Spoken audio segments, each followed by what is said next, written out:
Hello viewers, আসসালামু আলাইকুম। আল-মামুন সরকার বলছি। Object oriented PSP design pattern and principal টিউটোরিয়ালে সকলকে স্বাগতম। আজকে আমরা আছি লিসন 20 তে। আজকে নেম স্পেস নিয়ে আলোচনা করব। সো নেম স্পেসটা অ্যাকচুয়ালি আমাদের যে ক্লাসগুলোকে একটা গ্রুপের আন্ডারে রাখার জন্য। যেমন ধরেন আমরা হচ্ছে এটা কাইন্ড অফ এনক্যাপসুলেশন। সো আমরা কি করি, আমরা হচ্ছে আমাদের কিছু কোড ছিল, কোডগুলোকে আমরা হচ্ছে একটা গ্রুপের অধীনে আনার জন্য ফাংশন ব্যবহার করতাম নর্মালি প্রসিডিউর প্রোগ্রামিংয়ে। দেখা যায় আমার একটা ফাংশন আছে, আমি এই কিছু কোড আছে, এই কোডগুলো একটা কাজ করে। সো এই গ্রুপ অফ মানে কোড লাইন হালকা গ্রুপ অফ স্টেটমেন্টকে আমরা একত্রে রেখে একটা ফাংশন ব্যবহার করলাম। দ্যাটস মিন ফাংশনের ভিতরে এটা আমি রেখে দিলাম। তারপর হচ্ছে আমরা যখন অবজেক্ট ওরিয়েন্টেডে আসলাম তখন হচ্ছে আমরা ক্লাস ব্যবহার করলাম। ক্লাসের ভিতর কি আমার অনেকগুলো প্রপার্টি আছে, অনেকগুলো ফাংশন আছে। এই ফাংশনগুলো একটা ক্লাসের ভিতর দিয়ে আমি এনক্যাপসুলেট করে রাখলাম যে এই ক্লাস আমি ওই ফাংশনকে অ্যাক্সেস করতে হলে এই ক্লাসকে দিয়ে অ্যাক্সেস করতে হবে। তারপরে যদি আমি ক্লাসকে যদি আরেক লেভেলে এনক্যাপসুলেট করতে চাই, দ্যাটস মিন এই ক্লাস পর্যন্ত যাইতে হলে আমার একটা নেম স্পেস হয়ে যাইতে হবে। তাহলে সেক্ষেত্রে আমি হচ্ছে নেম স্পেস ব্যবহার করতে পারি। সো জাভার ক্ষেত্রে যেমন প্যাকেজ বলে, তারপরে লারাভেলে পাইথনে মডিউল বলে, পিএসপিতে এবং সিতে নেম স্পেস বলে। তো আমরা নেম স্পেস ক্লাসকে ব্যবহার করতে হলে একটা নেম স্পেস ইউজ করব। নেম স্পেসের অধীনে ওই ক্লাসটা থাকবে। সো আমি চাইলেই ক্লাসটাকে যেখানে সেখানে ব্যবহার করতে পারবো না, অবশ্যই ওই নেম স্পেসটাকে আমাকে ইউজ করতে হবে। তারপর হচ্ছে ওই ক্লাসটা আমি ব্যবহার করতে পারবো। সো এখন পর্যন্ত যে কোডগুলো কিন্তু দেখাচ্ছি আপনাদের, আমি আগেও বলছি, এখনও বলছি, এই কোডগুলো কিন্তু এখন পর্যন্ত সুন্দর কোডিং না, কোনো স্ট্যান্ডার্ড কোড না। এভাবে কোড কিন্তু আমি রিয়েল প্রজেক্টে বা রিয়েল ভালো জায়গায় এভাবে কোড হবে না। আপনি এভাবে যদি কোড করেন এটা হচ্ছে একবারে ফালতু কোড বলা চলে। সো এভাবে কোড হবে না। তো আমরা সুন্দরভাবে কোড করব। তো সুন্দরভাবে কিভাবে, এই যেহেতু এই সেকশনটা ছিল যত ইজিভাবে অবজেক্ট ওরিয়েন্টেড যে ফিচারগুলো আছে, অবজেক্ট ওরিয়েন্টেশনের যে বিষয়গুলো আছে এগুলোকে বোঝানো যায়, সেজন্য জাস্ট আমি একটা ফাইলে সিম্পলি জাস্ট অবজেক্ট ওরিয়েন্টেডের ফিচারগুলো বোঝানোর জন্যই কিন্তু এক ফাইলে সব কাজ শেষ করছি।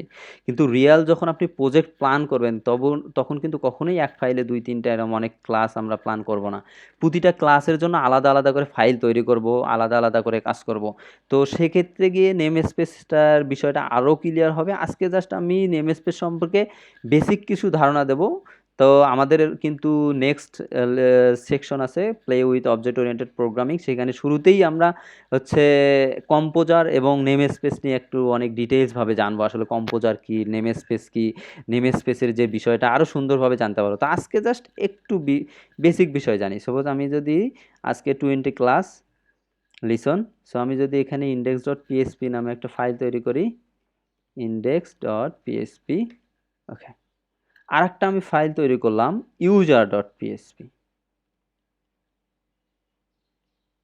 সেভ দিলাম ইউজার ডট পিএসপি, ওকে। ইন্ডেক্স ডট পিএসপিতে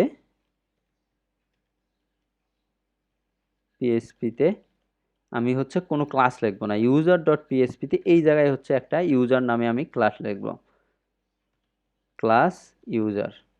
এর মধ্যে দেখলাম হচ্ছে ফাংশন গেট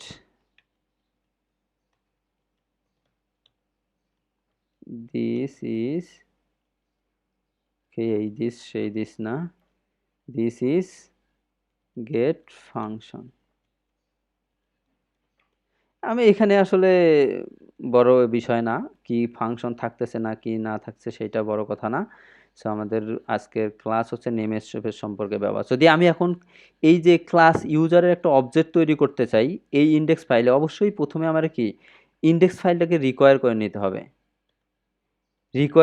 হবে, সো সরি ইন্ডেক্স না, ইউজার ডট পিএসপি ফাইলটাকে রিকোয়ার বা ইনক্লুড করতে হবে। ইনক্লুড ওয়ান্স রিকোয়ার, যে কোনো রিকোয়ার করবো, কারণ রিকোয়ার করলে যদি ফাইলটা না পায় তাহলে সেই ইউরোপ দিয়ে ওখানে থেমে যাবে।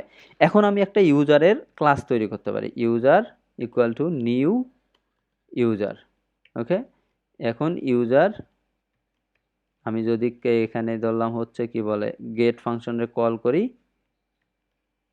সো ইউজারের কিন্তু গেট ফাংশনটা কল হবে। আমি যদি এখানে 20 দিয়ে দেই, user this is get function call হচ্ছে। সো এটা হচ্ছে সিম্পল হচ্ছে আমার একটা ফাংশনকে, কিন্তু আমি যদি চাই যে এটাকে আমি একটা নেম স্পেসের ভিতরে রাখবো, এখানে এনে আমি নেম স্পেস দিলাম অ্যাপ। সাপোজ অ্যাপ নেম স্পেসের ভিতরে আমি ইউজারটাকে ইউজ করলাম, ক্লাসটাকে ইউজ করলাম। সো এখন যদি আমি এখানে রিলোড দেই, তাহলে কিন্তু আমার user not found, that's mean আমি ইউজার ক্লাসটা আমি কিন্তু রিকোয়ার করছি এখানে ইউজার, এখানে এবং এখানেও হচ্ছে আমি ইউজার ক্লাস আছে, কিন্তু সে ইউজার ক্লাস পাচ্ছে না, কারণ ইউজারকে আমি হচ্ছে একটা নেম স্পেস দিয়ে দিচ্ছি, অ্যাপ নামে নেম স্পেস দিয়ে দিচ্ছি। সো এই জায়গায় কি হচ্ছে, তাহলে আমাকে অবশ্যই নেম স্পেস দিয়ে দিলে ইউজ নেম স্পেসটা দিয়ে দিতে হবে, app slash user, that's mean এটা আমার full name space, that's mean এটা হচ্ছে আমার ক্লাস নেম স্পেস যেটা দেওয়া আছে, তারপরে ক্লাস নেম। এখন যদি আমি যাই, এখন কিন্তু আমার সুন্দরভাবে কাজ করবে। সো এই নেম স্পেসের ব্যবহারের সুবিধাটা হচ্ছে কি, এই এই ক্লাস সাপোজ ইউজার ক্লাস এখানে একটা আছে, আমি যদি আর একটা ফাইল তৈরি করি, স্টুডেন্ট সেভ দিলাম, স্টুডেন্ট ডট পিএসপি, এখানে হচ্ছে name space student, name space দিলাম হচ্ছে স্কুল, স্কুল নেম স্পেস দিলাম। তো এর ভিতরে কিন্তু আমার ক্লাস ইউজার থাকতে পারে একটা, ফাংশন গেট দিলাম,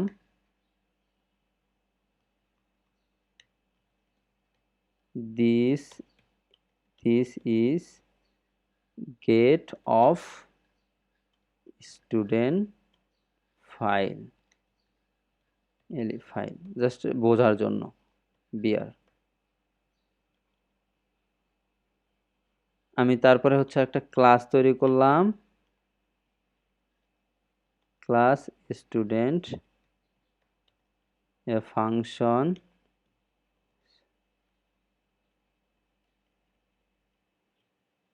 display welcome to student class. এখন এই জায়গায় আমি দুইটাই আছে, সাপোজ আমার এটা আমি নেম স্পেস উঠাই দিলাম, এখান থেকেও নেম স্পেসটা আপাতত কমেন্ট করে রাখলাম, তাহলে আমার এখানেও নেম স্পেস ব্যবহার করার দরকার নাই। এখন আমি রিকোয়ার করলাম স্টুডেন্ট এবং স্টুডেন্টকেও আমার দরকার, পিএসপিকেও দরকার। এখন যদি আমি রিলোড দেই, তাহলে আমাকে কিন্তু can not declare user class because name already in use, that's mean এখানে একটা ইউজার ক্লাস আছে, আবার এখানেও একটা ইউজার ক্লাস আছে। এখানে যদি আমি ইউজারটাকে না রাখি, তাহলে কিন্তু আমার এই প্রবলেমটা দেখাবে না, কারণ হচ্ছে ইউজার আমি রিডিক্লেয়ার করলাম, দ্যাটস মিন আমি রিকোয়ার করছি, মানে কি রিকোয়ার করছি মিনস এই কোডগুলো এখানে কপি করে নিয়ে আসছি। এখানে যদি আমি কোনো একটা স্টেটমেন্ট লিখতাম, ইকো স্ট্রিং, সাপোজ এটাই থাকলো, আমি যদি এখানে রিলোড দেই, আমার ইকো কিন্তু স্ট্রিং ইকো হচ্ছে, দ্যাটস মিন আমি এই কোডটাকে কিন্তু এখানে রিকোয়ার করা মিনস হচ্ছে কি ওই ফাইলটাকে এখানে কপি করে নিয়ে আসা। তো এখানে কি সমস্যা হচ্ছে, আমার এখানেও ইউজার ক্লাস আছে, এখানেও ইউজার ক্লাস, আমার প্রয়োজন হতেই পারে, আমার দুইটা সেকশনে বা দুইটা মডিউলে সেম নামে মাল্টিপল ক্লাস প্রয়োজন হতেই পারে, কিন্তু আমি কিন্তু এখানে একই ফাইলে এসে ওই সেম নামে ক্লাসগুলো ব্যবহার করতে পারছি না।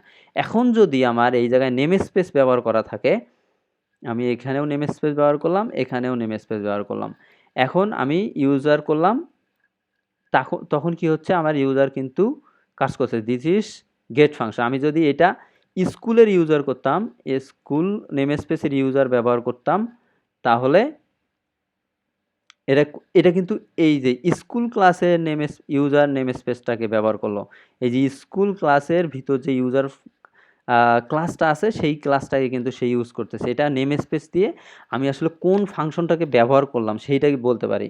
যেমন ধরেন যদি আমার দুইটাই যদি প্রয়োজন হয়, এরকম আমার ইউজার টু নামে একটা দরকার, যেইটাতে হচ্ছে এটা প্রথমটা দিলাম হচ্ছে অ্যাপ,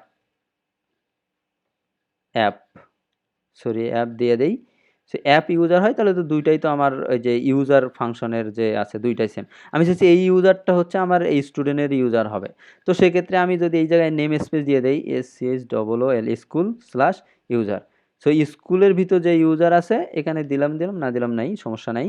সো এখানে পরের স্টুডেন্ট কিন্তু স্কুলের মানে ইউজার। এই ইউজার কোন ইউজার? এই ইউজার কিন্তু এই ইউজার ফাইলের ভিতর যে ইউজার ক্লাস আছে সেইটা না, এটা হচ্ছে স্টুডেন্ট ফাইলের ভিতর যে ইউজারটা আছে সেইটা। তাহলে আমি কি করতে পারছি? আমি কিন্তু সেম নামে মাল্টিপল ক্লাস ইউজ করতে পারছি। তো এইটা একটা নিয়ম। এইটাকে যদি আমি এই জায়গায় ইউজ করি, আবার ইউজ এই যে এইটা দিয়ে দিলাম, দুইটাই ইউজ করি। ওকে, এখন কি হচ্ছে? এখন কিন্তু সমস্যা দেখাচ্ছে। কারণ হচ্ছে কি, স্কুলের ভিতরে ইউজার আছে, আবার হচ্ছে এর ভিতরে ইউজার আছে। তো ইউজার নামে সে দুইটা ক্লাস পাচ্ছে। তো যদি সেম থাকে সেক্ষেত্রে আমরা অ্যাজ ইউজ করে এর একটা এলিয়াস নাম দিয়ে দিতে পারি। আমি দিলাম হচ্ছে এসটিডি ইউজার, জাসমিন এটার নাম হবে এসটিডি ইউজার। তো এখন কিন্তু দুইটা ইউজারেই অ্যাপের ইউজারের হিসাবে কাজ করবে। অ্যাপের ইউজার, যেমন আমি এখন এসটিডি ইউজারের এখানে অবজেক্ট তৈরি করতে পারবো। সো এই এসটিডি ইউজার মিনস এই স্কুলের, আচ্ছা যাই হোক, এই এসটিডি মিন স্টুডেন্ট হয়ে গেছে। যাই হোক, স্কুলের ভিতরে যে ইউজার আছে সেই ইউজার হচ্ছে আমার এসটিডি ইউজার। এখন যদি দেখে যাই, দেখেন নিচের ফাংশনটা কিন্তু আমার কি হচ্ছে, এই যে স্টুডেন্ট ক্লাসের ভিতর যে ইউজারটা আছে সেইটা আমরা এখানে ব্যবহার করতে পারছি। আমি চাইলে একেও অ্যাস দিতে পারি, অ্যাস মেইন ইউজার। ওকে, আমি যদি রান করি, অ্যাজ দিয়ে করছে, এখন ইউজার আর নাই।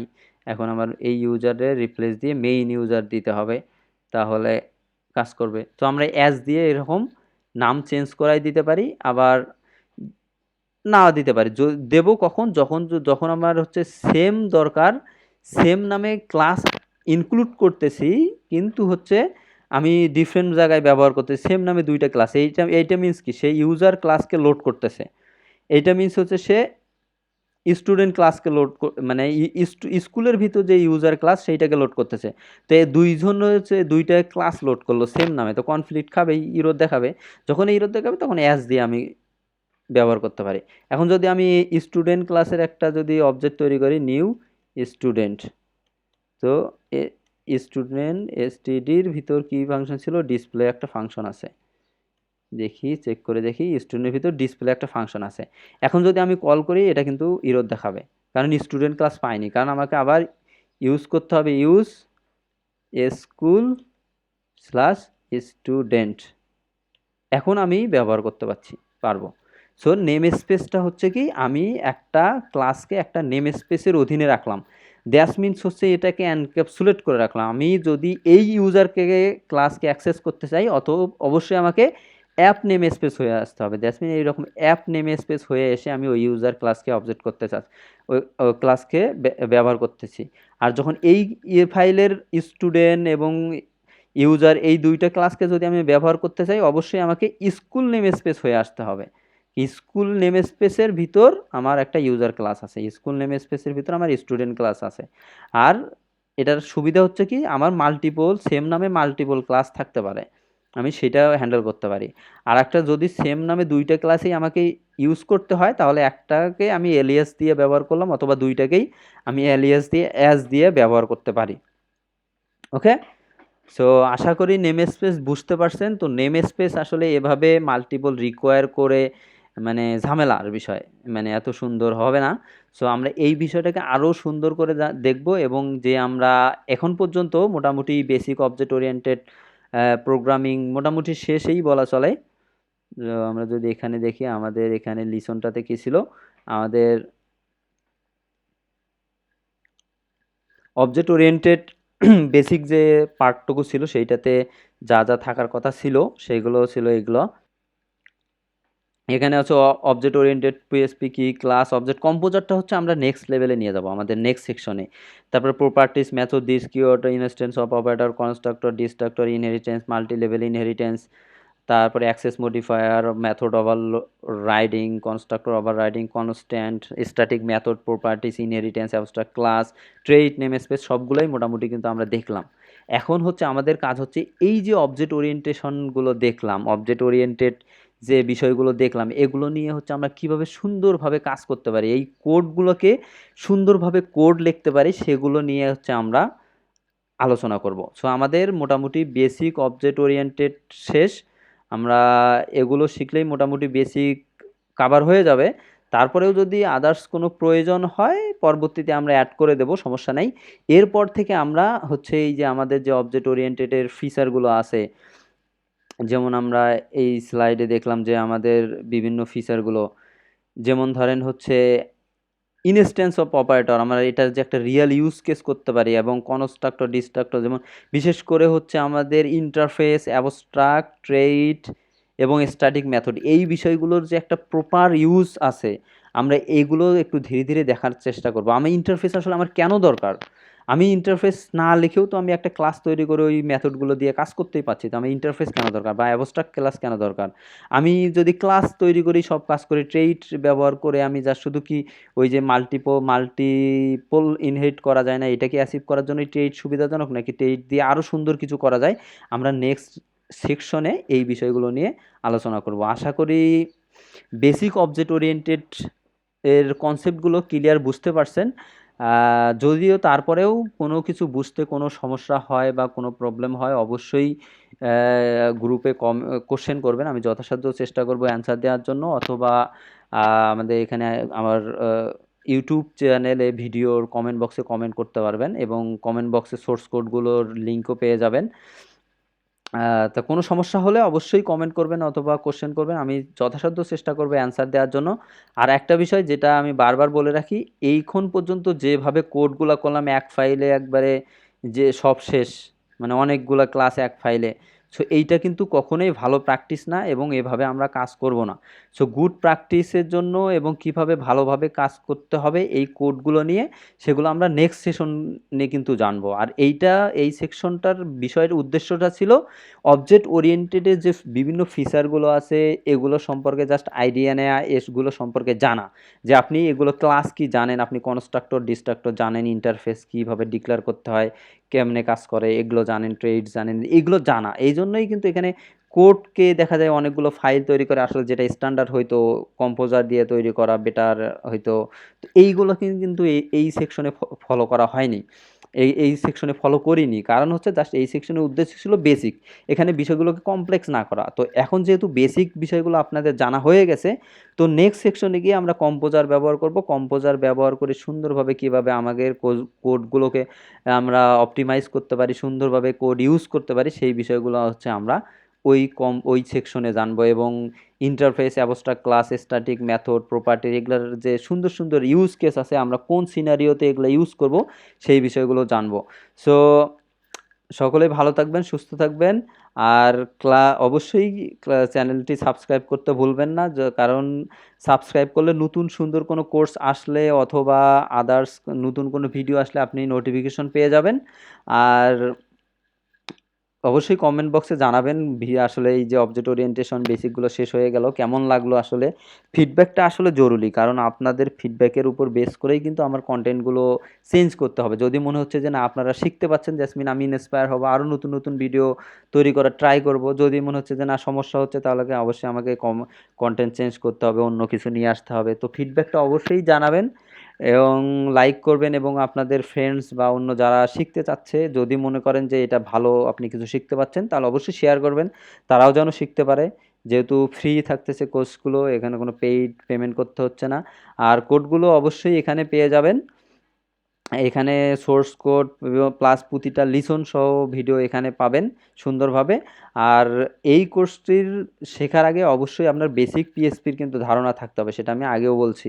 সো এক্ষেত্রে পিএসপির হাতে করি অথবা ওয়েব ডেভেলপমেন্ট উইথ পিএসপি এগুলো ট্রাই করে দেখতে পারেন, অথবা যদি আপনার অন্য কোথাও যে কোনোখান থেকে দেখলেই হল দেখতে পারেন, কারণ ইউটিউবে অনেক অনেক টিউটোরিয়াল আছে বা অনেক সুন্দর সুন্দর সাইট আছে যেখানে অনেক টিউটোরিয়াল আছে। তো এইটার আগে অবশ্যই বেসিক পিএসপির কনসেপ্টগুলো যেন ক্লিয়ার থাকে, এটা মেক শিওর করতে হবে। সো আজকে এ পর্যন্তই, নেক্সট সেকশনে দেখা হবে।